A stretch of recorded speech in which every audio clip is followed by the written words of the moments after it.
Welcome back to TW Garage. You guys notice there in the background, we got the dirty coupe strapped to the dyno. So today is dyno day. Let's see what this thing does.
guys, we did a first couple pulls on this thing, and it's running pig rich. We was dipping clear down like 10.7, 10.6s on the air fuel, and it was breaking up, and it really didn't want to rev over 5,000 RPM. So what I ended up doing is I took the pipe off of it, and I took off my homemade vent extensions right here that I made for it earlier.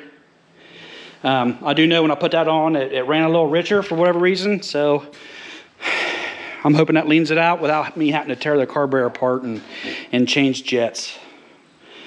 But we're going to do another pull here in a second, and we're going to see if that makes any kind of improvement.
Dyno session didn't go as good as I was hoping.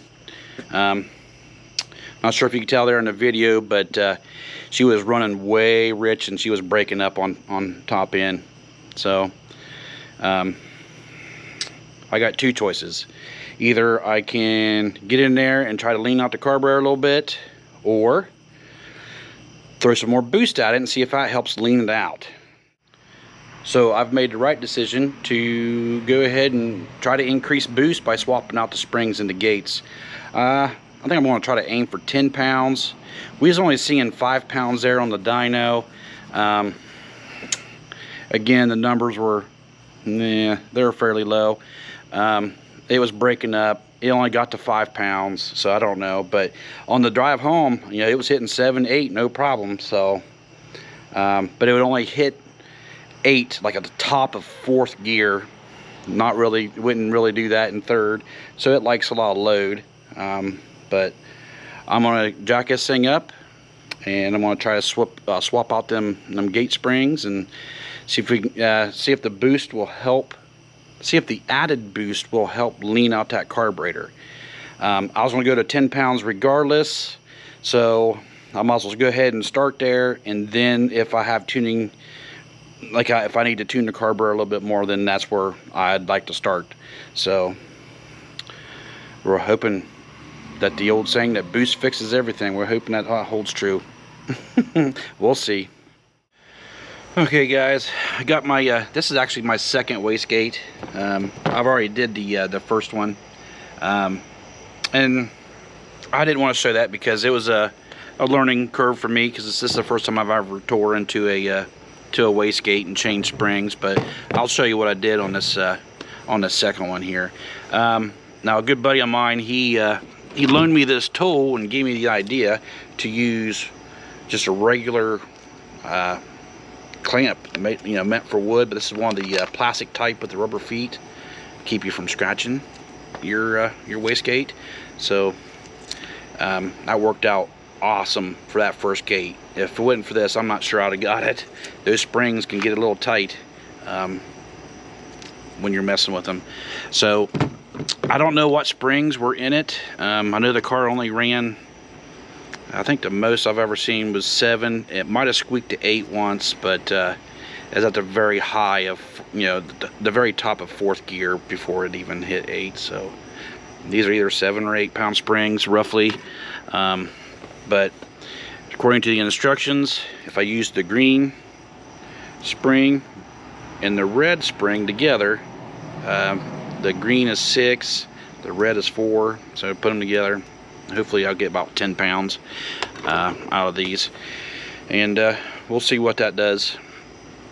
So if you guys haven't seen a VS Racing wastegate put together or taken apart, I'm going to show you real quick. I know it's not rocket science or anything, but there was a learning curve for me. Again, first time turn into these things. I used to run, you know, a couple 4-cylinder turbos back many years ago, but they didn't have these external wastegates like this, and this is completely different.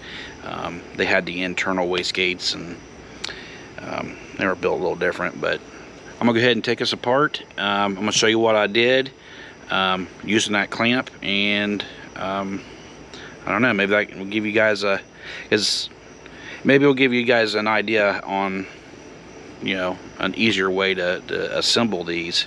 Because if it wasn't for that clamp, I'm not sure I'd have got that back together, at least without cussing. The first one went really smooth, almost too smooth, like I messed something up. So hopefully I didn't. I don't really think I did, but yeah, it went pretty smooth. So I'm gonna go ahead and tear into this thing. Alright guys, what I did the first time is I went ahead and took out every other screw.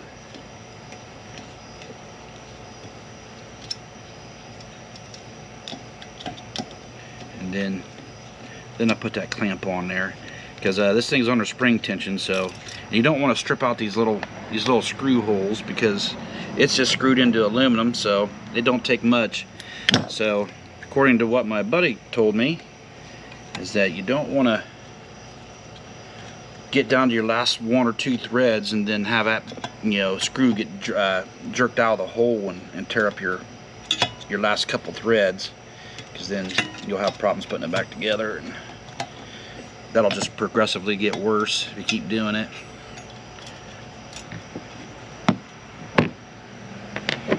Two.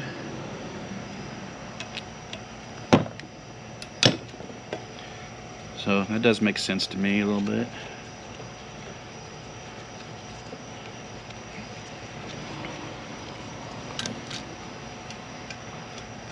Alright. And yeah, I probably could have done this on the car, but it's just easier for me to see what I'm doing, taking them off, and it really wasn't that difficult.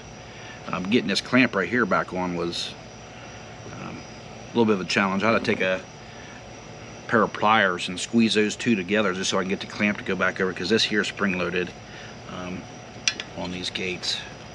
So this here, it gets kind of wedged in between the clamp, and this part will actually come off. So definitely don't forget this part. I think this is part of the seal that the valve presses up against. So, alright, so I got every other screw off. I'm going to go ahead and get my wood clamp, put it in a good spot so I can get everything off.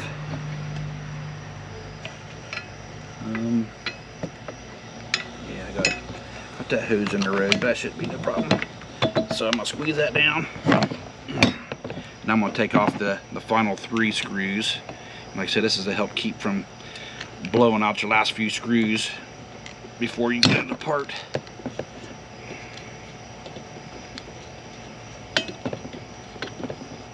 Now I don't know about other wastegates. It's the only ones, like I said, I've messed with. So if you guys try to ask me about another particular wastegate, I wouldn't know. I'm sure somebody else on there could tell you. I'm about to get me one of these cheap little clamps. Looks like you got it from Harbor Freight. Tag still on it. So, oh, don't lose your screws. There it is. And then this one here would be the last screw. So normally this would try to pop up on you, and like I said, if you're unscrewing this, those threads are aluminum.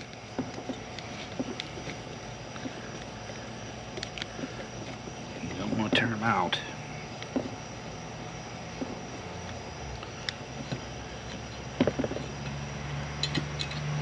Alright, so you see the clamp held it. It came up a little bit, but you know, it didn't come shooting out of there or anything. Hopefully you guys can still see that. Hopefully I'm still in video. Alright, I'm about to release this and this will pop up.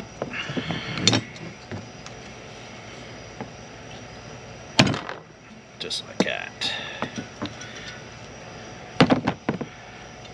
Okay.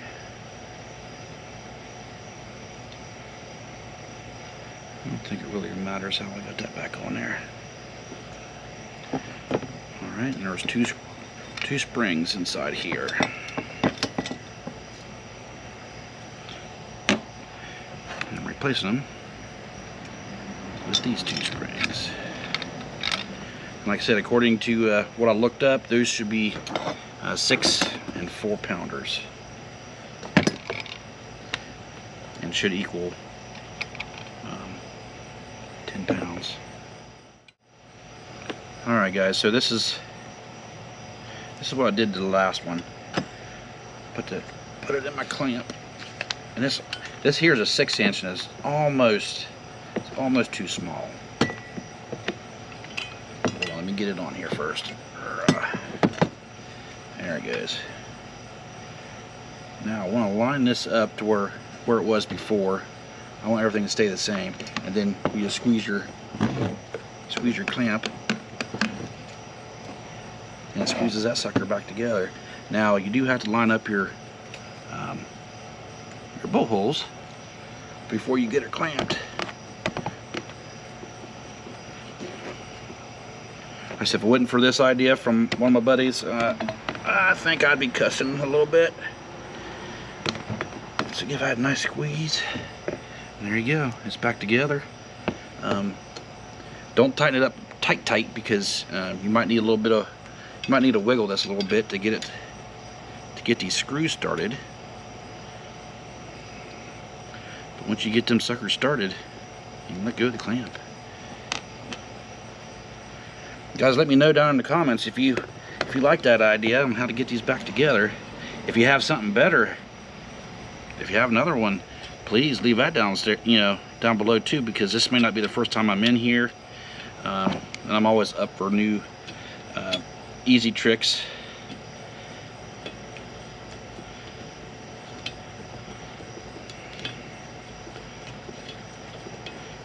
The internet's, Facebook's blowing up. Everybody wants to know what the car made. The car didn't make enough, okay? That's why I'm over here changing springs. And the old butt dyno doesn't say the same as the dyno.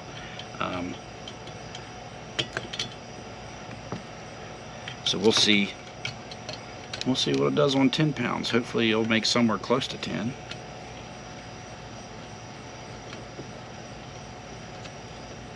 If this doesn't work, I'm gonna blame Steve Morris, because he keeps saying boost fixes everything.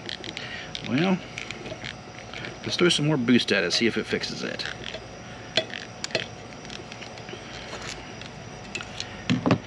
I've tried to look on the internet to see if I can find the answer, whether on a carbureted blow through, if putting more boost or technically more air to it, will it lean it out a little bit.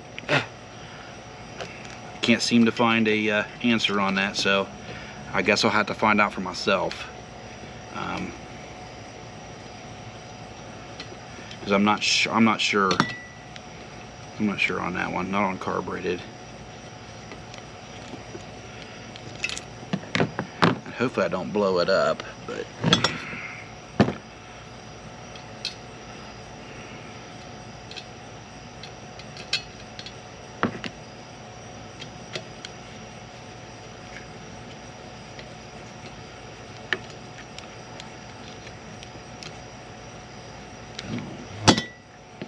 not holding my tongue right on that one. There we go.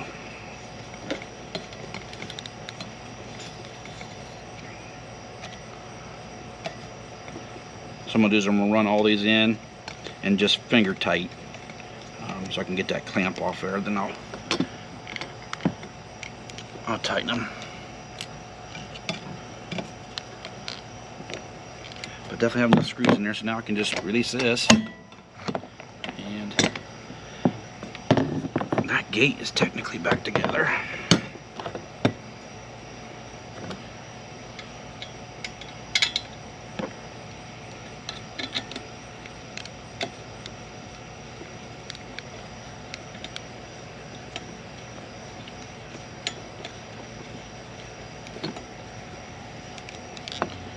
There's my last screw.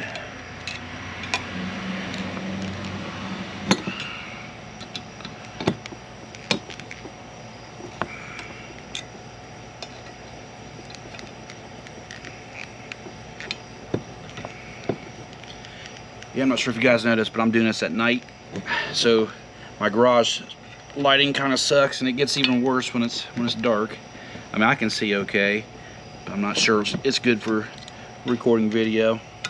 But the reason I'm doing this tonight is because my buddy that owns the Dyno said he's also going to be out there tomorrow. So if I was interested in, you know, making changes and coming back out, that I'm more than welcome to bring her back out and we'll strap her down again. So that's why I'm out here. So you might get to see 2 days worth of dynoing.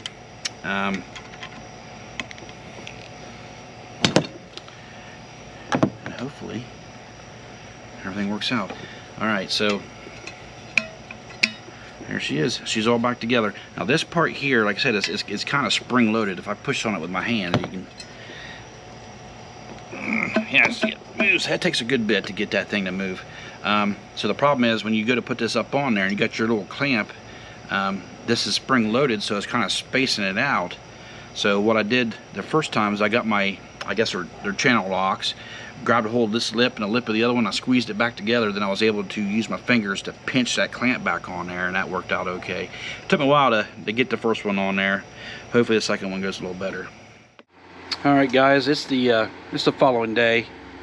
This morning I decided to go ahead and take the carburetor off this thing and take a look inside, because the air fuel ratio on this seems to just jump all over the place. It makes no sense, and so I decided to take it off the car, take it apart, and it didn't take me very long to find something that was wrong with it. The boost reference power valve in the front had a little bit of corrosion, a little bit of crud on it, the white crusty crud. My carburetor guys will know exactly what I'm talking about, and it's from gasoline sitting in the carburetor for too long, and it was making that boost reference power valve stick.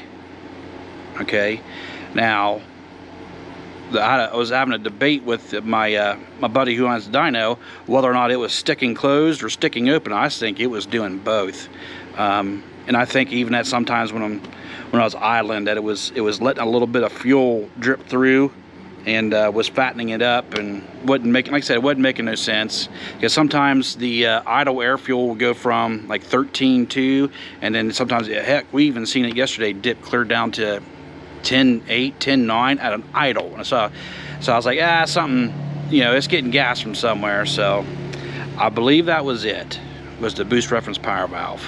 I did clean it. There's only so much you can do. You know, soaked it down with some carb cleaner, and I found an Allen wrench. There's a hole in the end of it, and I put a rag on the end of it with some you know, WD-40, worked it around, and it polished right back up. And then I worked it back and forth with the carb clean and the WD-40, and now it's smooth as butter. So it was definitely sticking. When I first had it in my hands, I was poking at it and it wasn't moving, and it took a good bit of force to actually break that sucker loose. Once it broke loose, it was stuck open. Now I did see evidence of this when I was driving it. Like when the car was cold, it would run lean up until the car warmed up, but you would literally have to shut the car off, let it sit there for about 5 minutes, start it up, and then your air fuel's fat and dried up. So I'm guessing a little bit of heat help it loosen up and started working somewhat, but I don't think it completely closed when I was cruising around and stuff. So I have the carburetor right here. I'm sorry I didn't video it, but I already took it apart and gave it a good cleaning. The carburetor actually wasn't that dirty inside, so I still gave it a good cleaning. So I cleaned up that boost reference power valve, and I'm about to put it back on the car here in a minute.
All right, guys, it's a couple of days later. I'm sure you've seen there in the dyno video, I was having some issues. Car was doing something really funny. As soon as it come into boost and you know, it started missing, and then of course my my wideband would show 10.0. So that's like super rich.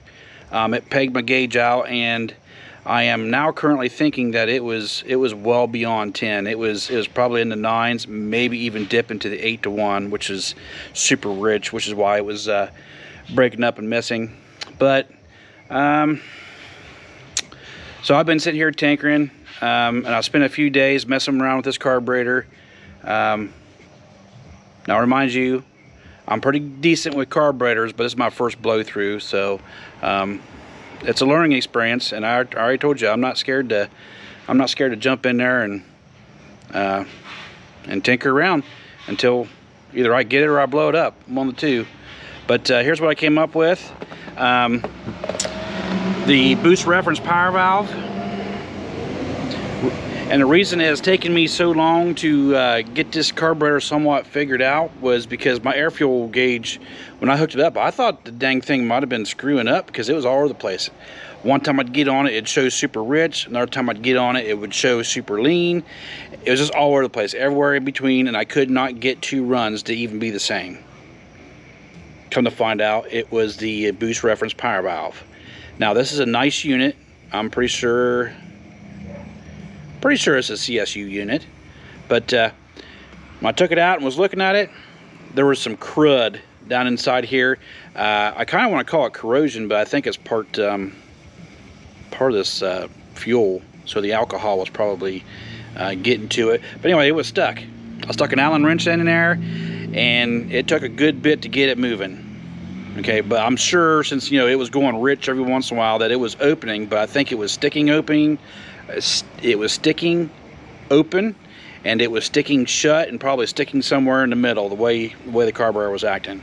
Well, here lately, since I cleaned it out, you know, sprayed some carburetor cleaner in there, stuck a rag in there, and you know, got all that crud out, and I got that moving nice. Okay, once I did that, the air fuels are consistent. Okay, now it's consistently rich. Yeah, it sucks, but I was playing around, one with this adjustment screw.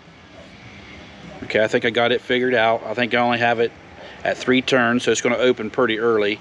And again, it's a low boost application. We couldn't even get this thing over 5 pounds on the dyno, but on the street it'll go between 7 and 8, depending on what gear you're in. But my problem is still with the power valve circuit. Not necessarily this, but the power valve channels right here. CSU has drilled these babies out, and they put restrictors in them. Okay. Now, again, I'm used to NA application, so boost you're going to need more fuel, but I think this carburetor was probably set up for something that makes a lot more power than what this setup currently does. Okay, and again, I don't know for sure, but I had to order in new restrictors. The ones that were in here were way too big for the car. As soon as that power valve would open, it would straight flood this car out. Okay, and I'll show you the difference between what was in there and what I ordered, and I haven't tested it yet, so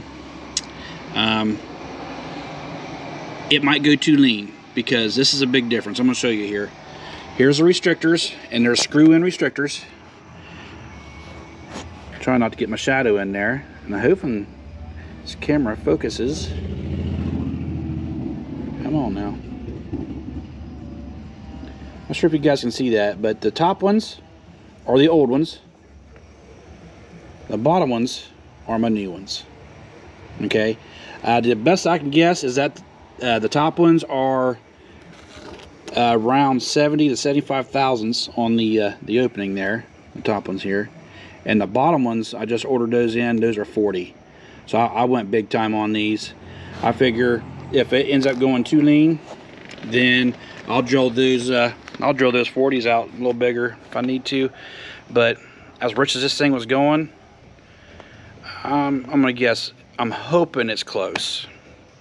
I'm actually hoping it's going to be on the lean side, because again, I've been messing around with the carburetor, and I took the rear jets down 8 sizes from where it was, and it was still running rich. So this, like I said, it was dumping the fuel.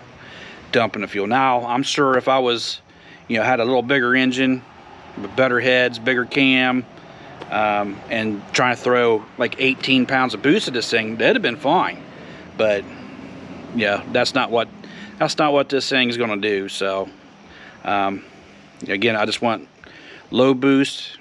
My optimum will probably be 10 pounds. If it ends up sneaking up to 12, I'd be okay with that, but probably no more. Not for what this thing is. So I'm going to get those installed, and then it'll be test driving again. But anyway, if it ends up going lean, I'll end up raising the rear jets back up. And that's not, it's a pain in the butt, but if it's got to be done, it's got to be done. All right. And I'd show you guys a video of me installing these things, but be honest with you, it takes me a few minutes, because those little restrictors are tiny, and getting them started just right without cross-threading them, it's a pain in the butt. But I'm gonna go ahead and get these installed, put it back on the car, and I'm gonna see how this thing does. Well guys, just came back from the test drive, and that definitely worked. The air fuel ratios are still bottom 11s, which is super safe. Probably a little rich, but I'd prefer to be a little rich on this setup, just because of what it is. But it did increase a few pounds of boost. I did see, now mind you, I'm trying to drive a stick, manual transmission, while trying to look at the air fuel ratios and trying to look at a boost gauge. You think that'd be easy, but not when you're going down the road. And then I'm trying to be mindful of traffic, because I don't like doing any of that stuff when there's traffic out there. So I do know in third gear, normally it wouldn't, sometimes it would go to 6-7 pounds of boost, but usually you wouldn't get the highest boost rating. Usually I got the highest boost in fourth gear. Well, I got 8 or 9 already in third, and if I had a good enough road, I could probably see what the top of fourth gear would do, and she might actually hit 10. So, and like I said, the air fuel ratios were solid, 11.0, 11.1, 11.2. Again, depends on what gear you're in and what the turbos are doing at that particular time. So could I lean it out even more? Sure I could, but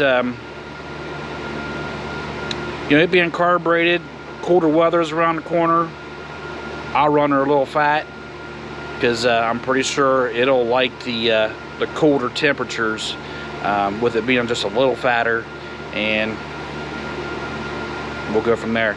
So yeah, sorry that my dyno session didn't work out too good, but hey, stuff happens. I'm not a professional. I'm still learning myself, but the dyno did tell me that I could trust my wideband, because they were within 1 point of each other the whole time. So in the beginning, I thought that that wideband was giving me goofy readings, but it ended up being that boost reference power valve was sticking. So, but like I said, now it's repeatable. Now I could chop away at it and get it closer. And my butt dyno, how and it's not been calibrated in a long time, so she definitely making every bit of 35-40 more horsepower than what she ever has. And not to mention, she's revving up past 5,000 RPM, because before on the dyno, I'm not sure if you hear that, it would not rev her with 5 grand. Just would not. It's 5 grand's when that boost reference power valve come open, and it just dumped the fuel in it. So now she'll run up to the high-end rev limiter, which right now I got it set at 5,800. I did hit it in third gear.